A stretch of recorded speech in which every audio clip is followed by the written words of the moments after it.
कौन होगा INDI alliance में प्रधानमंत्री का चेहरा? बीजेपी ने पूछा विपक्ष से सवाल।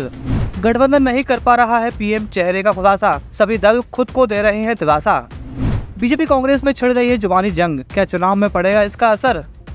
लोकसभा चुनाव 2024 के बीच केंद्रीय गृह मंत्री अमित शाह ने विपक्षी दलों के इंडिया अलायंस पर बड़ा हमला बोला है। अमित शाह ने इंडिया अलायंस को कहा है कि वो बताए कि उनका प्रधानमंत्री पद का उम्मीदवार कौन है। केंद्रीय गृह मंत्री अमित शाह ने ये भी कहा कि इस देश में 3 दशकों तक अस्थिरता की कीमत चुकाई है। 3 दशकों तक अस्थिर सरकारें चली, लेकिन पिछले 10 वर्षों में देश को एक मजबूत नेतृत्व मिला है। गृह मंत्री अमित शाह ने कहा कि देश में बीते 10 सालों में नीतियों और विकास कार्यक्रमों को लेकर भी स्थिरता आ रही है।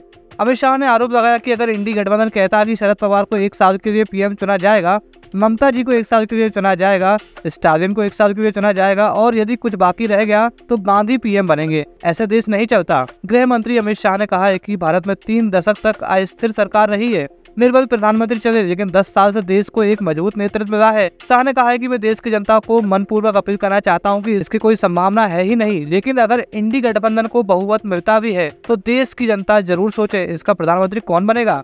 लोकसभा चुनाव 2024 के तहत पहले चरण का चुनाव 19 अप्रैल और दूसरे चरण का चुनाव 26 अप्रैल को संपन्न हो चुका है। अब तीसरे चरण का चुनाव 7 मई 2024 को होगा। तीसरे चरण में कुल 94 सीटों के लिए वोटिंग होगी। इन सभी सीटों के लिए चुनाव परिणाम आयोग द्वारा एक साथ 4 जून को जारी किए जाएंगे।